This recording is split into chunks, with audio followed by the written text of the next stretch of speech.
Saya latar belakang dari seberang, saya Betawi asli.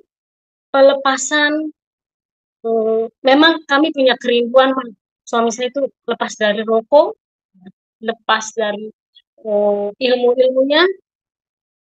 2 bulan itu kami benar-benar diproses 2 bulan, dari Januari sampai Februari. Suami saya tidak bisa berdoa. Ketika kalau kita berdoa, dia menjerit seperti jiwanya hilang separuh. Ya, salam puji nama Tuhan. Selamat pagi sahabat channel Teva Kreatif. Ya, puji nama Tuhan, terima kasih atas kebaikan Tuhan yang begitu luar biasa hingga saat ini kita semuanya ada. Itu karena anugerah Tuhan. Nah, saudaraku, pada kesempatan ini kita akan melihat sebuah kesaksian dari seorang muslimah yang sangat kaya raya dan sangat fanatik akan agama. Namun akhirnya karena dengan banyak hal yang ia alami, akhirnya ia memutuskan untuk, karena pertolongan Tuhan menolongnya ketika ia mengalami hal tersebut, akhirnya ia memutuskan untuk keluar dari agama lamanya dan masuk agama Kristen percaya Yesus. Nah, penasaran dengan kesaksiannya atau kisah perjalanan hidupnya ketika ia masuk Kristen? Mari kita sama-sama tonton kesaksian berikut ini. Saya bersyukur bisa kesaksian di keluarga, di kerabat Miracle TV. Perkenalkan, saya Ibu Lendia, umur saya 45, anak saya 4, sudah besar-besar, puji Tuhan. Dan saya mau bersaksi kepada sahabat Miracle bahwa Tuhan kita itu dahsyat. Saya latar belakang dari seberang, saya Betawi asli. Ketika itu saya mengikuti Tuhan Yesus, saya ketemu dengan suami saya. Saat itu dia kerja di Jakarta, saya masih di Jakarta. Dan saya memang, kenapa saya mau mengikuti Tuhan Yesus, memang saya tahu Tuhan, kalau di Kristen itu tidak ada namanya poligami. Saya memang punya trauma, ya, punya rasa trauma karena dulu saat saya masih kecil, saat saya masih dewasa gitu, saya melihat lingkungan, saya melihat keluarga begitu banyak poligami, kan. Saya jadi kayak trauma gitu. Saya trauma, terus ada orang yang bilang gini, kalau di Kristen itu tidak ada poligami. Saat itu calon saya itu, pacar saya itu waktu itu yang jadi suami saat ini itu orang Kristen. Terus saya berpikir, oh kalau kayak gitu berarti saya mau kenal Tuhan Yesus. Awalnya gitu. Ketika itu kami menikah secara Kristen. Itu pun menikahnya nggak mudah, karena kami harus menjalani proses demi proses. Kami harus belajar sekitar itu kurang lebih 1 tahun, ya. Tapi kami diberkati dulu. Itu pun dengan banyak sekali persyaratan-persyaratan dari gereja, lalu ditandatangani orang tua, ditandatangani semua.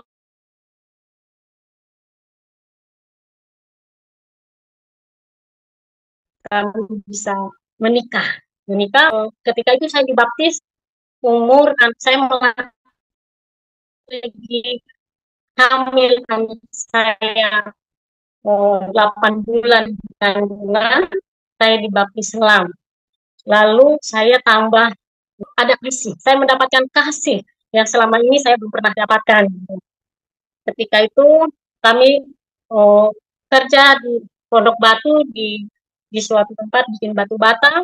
Lalu suami pindah kami ke Lampung, kerja jadi marketing. Lalu sedikit dari gaji, setiap gaji kami kumpulkan dengan kami irit gitu. Kami punya tabungan sedikit, kami buka usaha sendiri. Lalu suami nganpas ke toko demi ke toko gitu.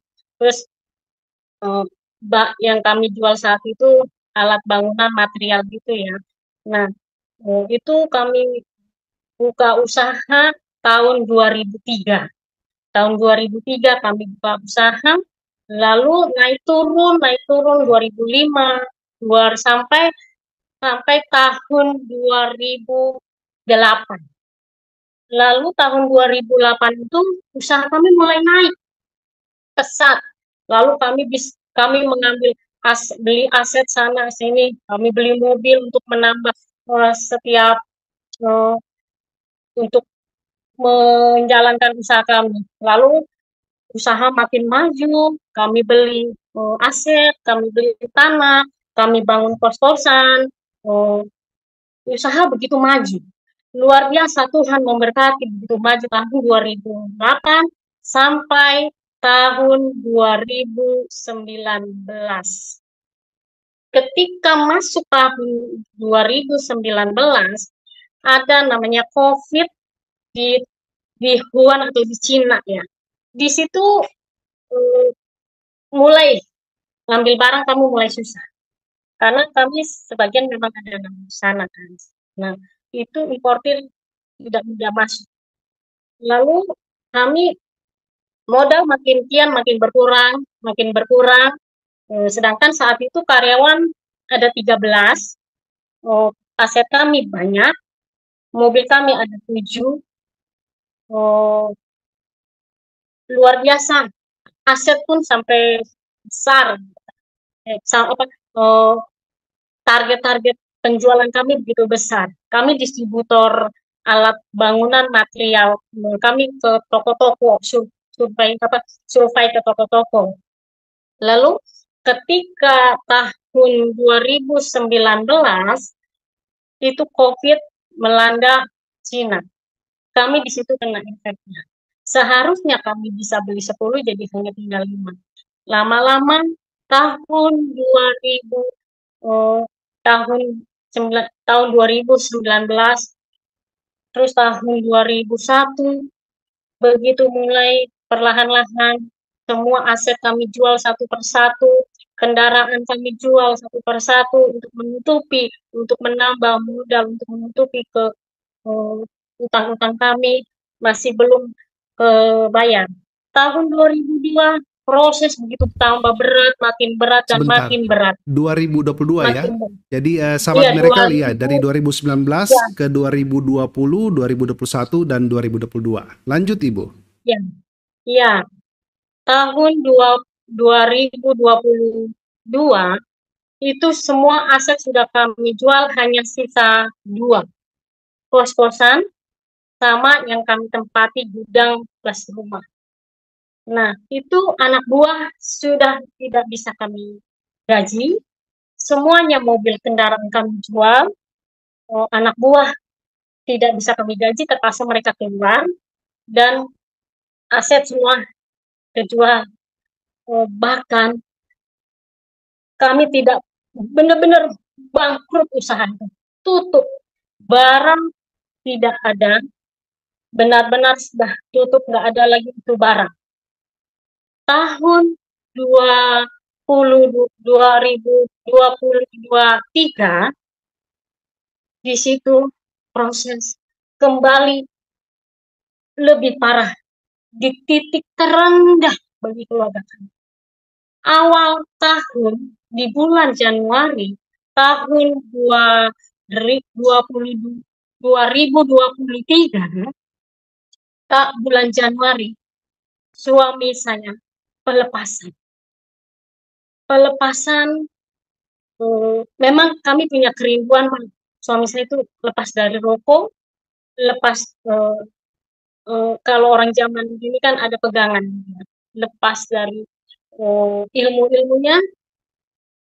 2 bulan itu kami benar-benar diproses 2 bulan, dari Januari sampai Februari. Suami saya tidak bisa berdoa.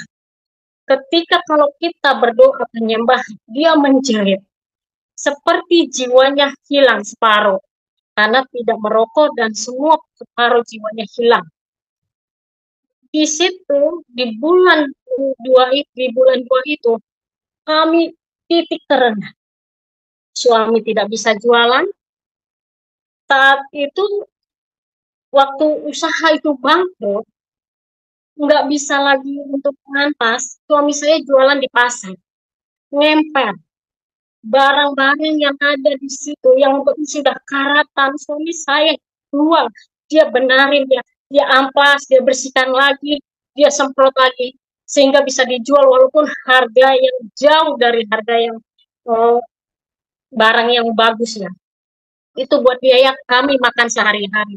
Sedangkan anak kami di sini, ada yang kuliah semester akhir, ada yang kuliah semester 5, ada kelas 3 SMA, dan kelas 2 SMP. Biaya begitu besar, sehingga anak saya yang nomor 1, dia harus bekerja, di mana dia harus kuliah dan dia harus kerja. Biaya kuliah dia biayain sendiri. Kami sudah tidak bisa lagi membiayai. Karena untuk makan saja kami tidak bisa.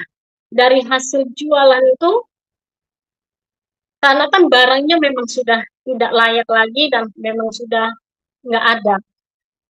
Jadi sehari suami saya itu dapat uang cuma paling besar 100.000 untuk biaya kami untuk 6 orang. Sedangkan masa pertumbuhan anak-anak kami ini lagi mau makan yang banyak gitu ya. Terus dengan kadang suami saya pulang cuma bawa duit 30.000. Saya cuma bilang begini, saya nggak mengeluh. Saya percaya ini udah maksimal yang dilakukan oleh suami saya. Saya bilang, Tuhan, berapapun uang yang saya terima saat ini, itu adalah berkat yang dari Engkau. Engkau bisa memberkati 2 ikan 5 roti untuk beribu-ribu orang. Kami percaya Tuhan Yesus bisa memberkati uang 30.000 ini untuk makanan kami 6 orang. Lalu 6 orang itu kami makan. Puji Tuhan, 30.000 kamu bisa makan aja. Memang Tuhan itu luar biasa. Kalau kita seperti seperti Tuhan memberkati walaupun sedikit, itu kita bisa menikmatinya dengan luar biasa. Lalu waktu suami saya pelepasan, suami saya tidak bisa bekerja, dia tidak bisa jual, dan barang pun tidak ada lagi. Apa yang harus kami jual? Karena memang nggak ada barang lagi. Lalu suami saya itu pulang jualan hanya bawa uang 3.000. Di rumah nggak ada beras, di rumah nggak ada sayur, nggak ada lauk. Anak saya pulang kerja bawa ayam 1 potong paha, kami makan untuk 5 orang. Suami saya mengamat. Saya atur, saya copot, saya comot dikit-dikit, saya ambil dikit-dikit, saya bagi-bagi. Malamnya kami ada mie kami makan untuk berenam. Di situ 3 hari berturut-turut kami benar dalam pergumulan untuk makan. Hari-hari kami sulit. Suami saya seperti jiwanya hilang, sakit-sakitan. Itu 2 bulan kami alami. Lalu Tuhan tidak tinggal diam. Tuhan datang, Tuhan berikan orang. Dia kirimkan uang bagi kami 500.000. Kami bisa beli ini, beli itu untuk makan. Tuhan tidak menerangkan. Ketika 2 bulan berlalu, suami saya sudah bisa lepas semua dari rokok, dari semua sudah normal, sudah bisa pelayanan, sudah bisa berdoa. Lalu di situ Tuhan masih terus mencegah. Dan kolektor datang setiap hari. Setiap hari debt kolektor itu datang menekan kami, mengancam kami. Bahkan anak itu sampai sekarang pun trauma. Anak-anak sampai sekarang pun trauma. Saya hanya bisa bilang sama Tuhan, setiap hari saya penyembahan, saya berdoa, saya sujud di hadapan Tuhan. Karena manusia ini terbatas. Tapi saya percaya kasih Tuhan tidak pernah terbatas. Lalu saya berdoa sama Tuhan, saya sujud di hadapan Tuhan, saya tersungkur di kaki Tuhan. Tuhan berkata, Tidak usah takut. Kamu akan saya tolong. Tidak usah takut. Saya berdoa, saya sebut satu-satu nama-nama orang itu. Saya ngadu sama Tuhan, saya berdoa agar Tuhan menutup mulut kami dari orang-orang yang begitu mencelakai keluarga kami. Di situ Tuhan berikan kami seperti kain besar, warna putih. Warna putih.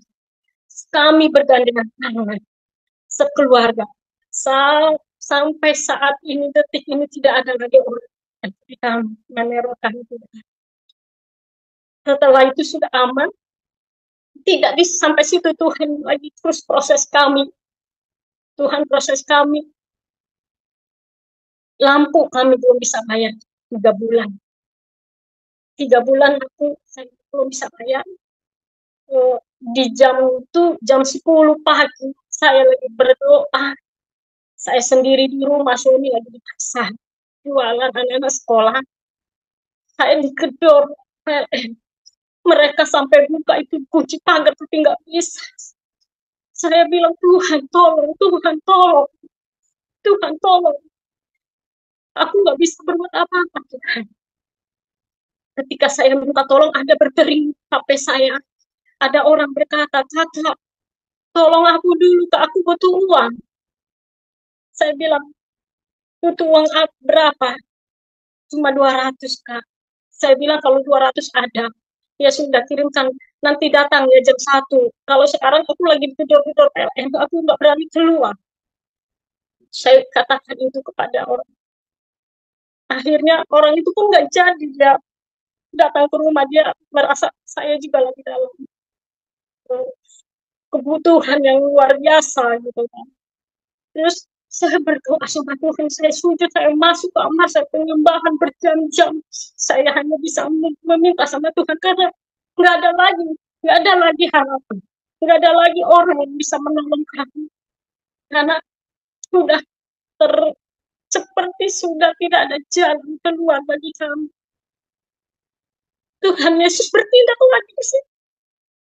Dia berkata, tenang, Tuhan, aku akan tolong. Tenang. Jam 5 sore itu ada orang datang, suami istri.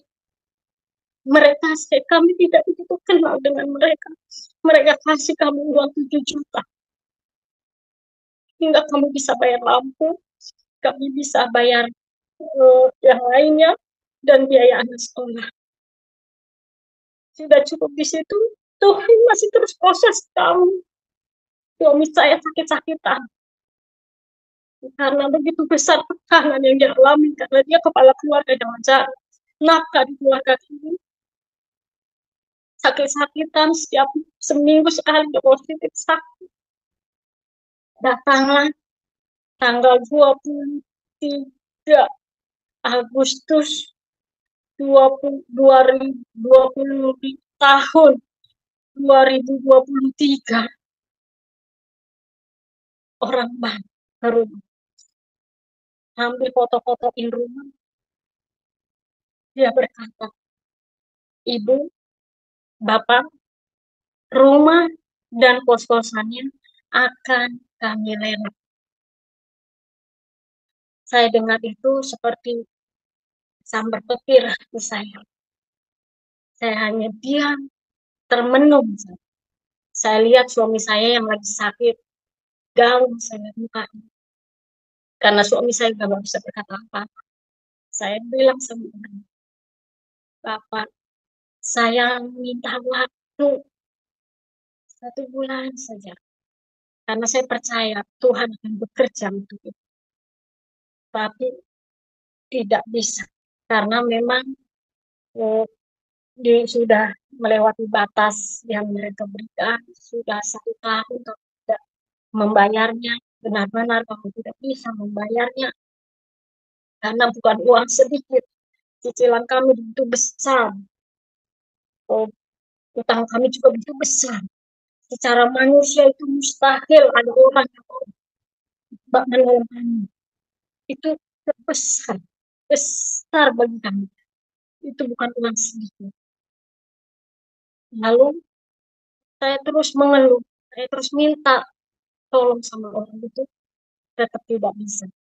Akhirnya orang itu bilang sama saya, "Ibu, saya akan berikan waktu hanya 1 minggu. Dari tanggal 23 ini sampai 29. Akhir bulan, rumah dan kos-kosan plus gudang akan kami lelang."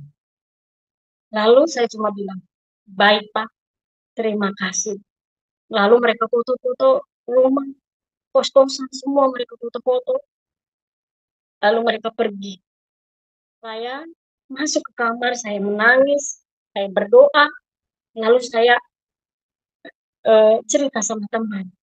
Saya cerita sama teman, teman itu punya atasan bank.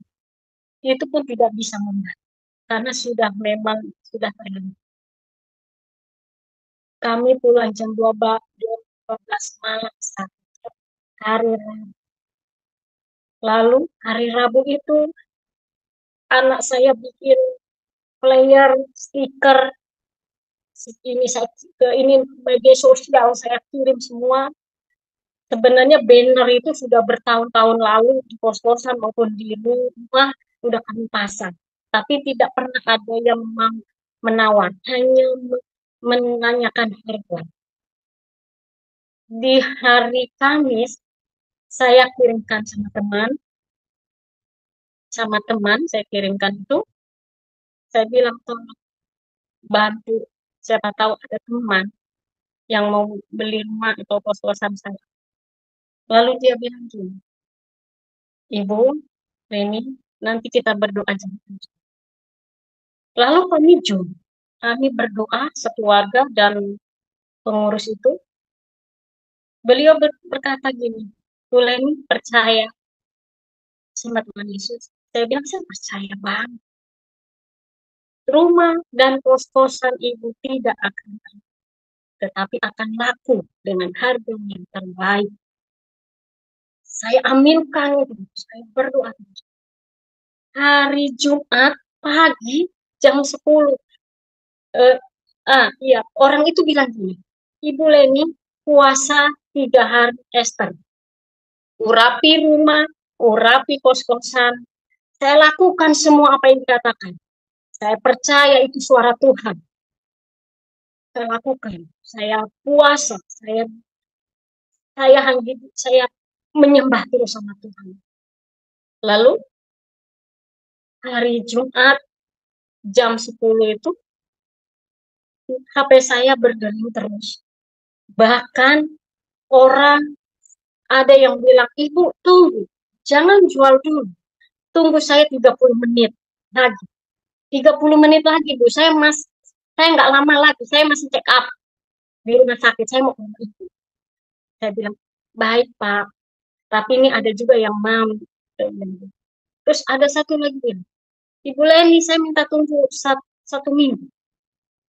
Saya bilang, "Nggak bisa, Pak. 1 minggu nggak bisa."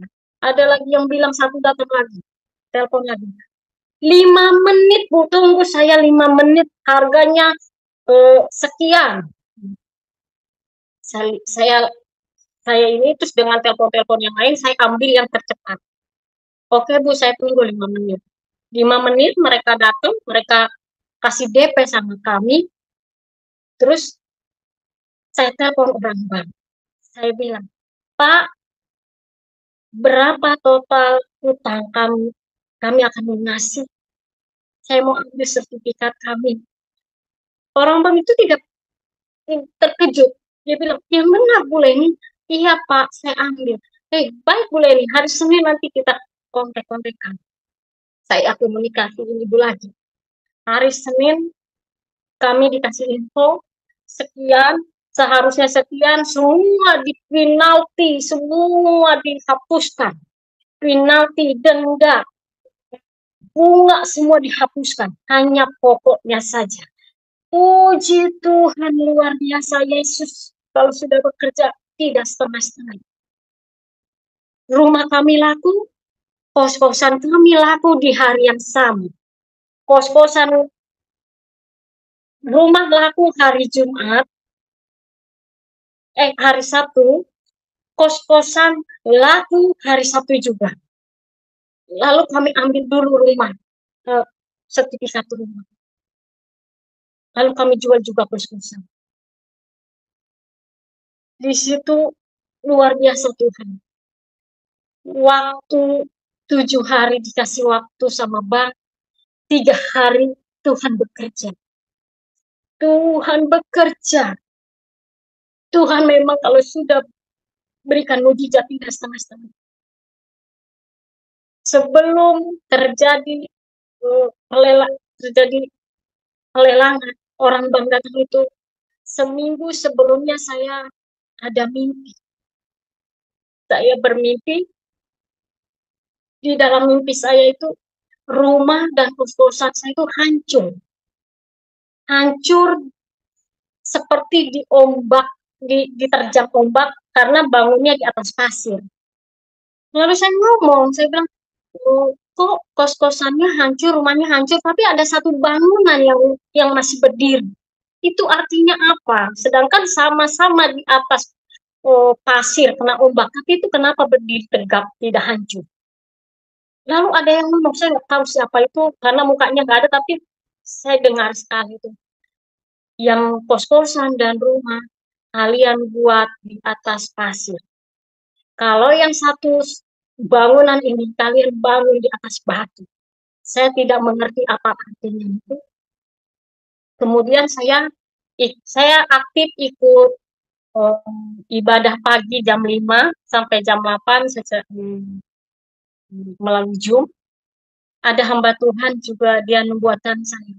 Dia bilang, Tuhan akan tolong kamu. Tidak usah takut. Banyak hal yang dia sampaikan. Saya imani. Setelah 3 hari berjalan itu, itulah orang bank datang ke rumah. Puji Tuhan, saya bersyukur, kami bersyukur. Setiap proses demi proses Tuhan berikan kami kekuatan. Keluarga kami dipulihkan. Tuhan mau dia memberikan mujizat, kita itu dipulihkan. Tuhan memulihkan kita, hati kita. Kalau Tuhan sudah bekerja, dahsyatnya luar biasa. Tidak setengah-setengah. Sekarang, puji Tuhan, kami bisa punya rumah yang kami tempati saat ini dengan harga yang begitu luar biasa. Rumah yang saya mimpikan itu, ini yang kami tempati.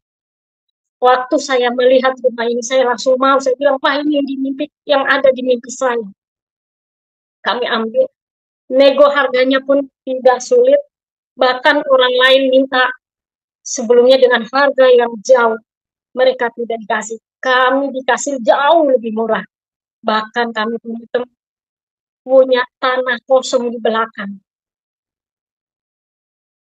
Rumah ini layak kami tempati. Ada kedamaian kami dapati, ketenangan. Saya memang pernah berdoa sama Tuhan. Saya berdoa terus sama Tuhan. Saya bilang, Tuhan, aku nggak minta kekayaan. Aku cuma minta satu, Tuhan. Cukupkan, beri ketenangan di keluarga kami. Tuhan nyatakan. Sekarang dari hasil jualan kos-kosan dan rumah, suami bisa nyewa di kios ya, kecil-kecilan, layak, tidak di emperan lagi. Anak-anak sekolah, kami bisa bayar kuliah, kami bisa bayar utang. Tuhan luar biasa, dahsyat, luar biasa. Saya nggak bisa berkata-kata lagi. Saya memang pernah waktu masih dalam proses yang begitu berat kami alami, saya bilang gini sama Tuhan, Tuhan, kalau memang Tuhan berikan nanti mujizat-Mu dalam keluarga kami, saya mau jadi saksi, Tuhan. Saya akan memberikan kesaksian dimanapun orang minta kesaksian saya akan menjadi saksi. Saya bersyukur malam ini saya bisa bersaksi melalui Pak Franky, Miracle TV. Biarlah kesaksian saya ini bisa buat kita semua bergantung sama Tuhan.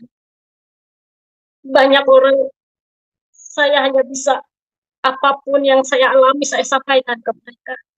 Ketika saya ada acara di Jakarta, di acara gereja, banyak ibu-ibu mendatangi saya. Dia bilang, "Ibu, aku dalam posisi yang seperti ibu.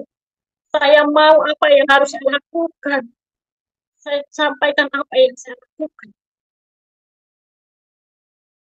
Saya mau jadi saksinya Tuhan agar kita semua kuat. Dalam kondisi apapun kita harus terus mengandalkan Tuhan. Karena kalau Tuhan sudah bekerja tidak setengah-setengah, bahkan lebih dari itu. Luar biasa Tuhan Yesus biasa. Saya bangga mempunyai Allah seperti Yesus. Saya merasa kadang-kadang saya menyesal kenapa enggak dari lahir. Tapi saya tidak perlu menyesal karena Tuhan sudah menyatakannya luar biasa. Keluarga kami dipulihkan, Tuhan kasih mujizat yang begitu luar biasa. Ini kesaksian saya, Pak Pendu. Biarlah setiap apa yang saya saksikan bisa memberkati setiap orang yang mendengarkan. Terima kasih. Puji nama Tuhan, demikianlah kesaksian yang kita dengarkan. Kiranya kesaksian ini dapat memberkati saudara dan saya.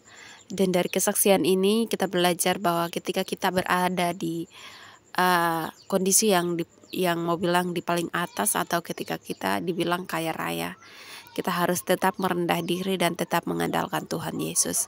Karena segala sesuatu yang kita dapatkan, termasuk napas kehidupan yang saat ini kita pakai untuk bernapas, tubuh kita yang masih sehat, itu semuanya oleh karena anugerah Tuhan. Jika Tuhan mengambil semuanya, maka semuanya itu pasti akan sia-sia. Yang tadinya kita anggap bahwa kita bisa, tadinya kita anggap bahwa kita memiliki segala hal, tapi kita tidak menyadari bahwa itu semuanya adalah milik Tuhan. Ya sahabat Tuhan, Tuhan itu punya kuasa.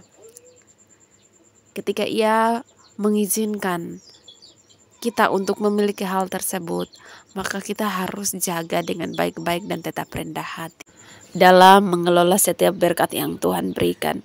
Jangan sampai kita salah gunakan dan jangan sampai kita pakai berkat yang Tuhan berikan untuk menyombongkan diri dan juga menindas orang-orang yang ada di sekitar kita. Intinya dari kesaksian ini bahwa apapun yang kita miliki, apapun kondisi kita harus tetap merendah diri dan mengandalkan Tuhan.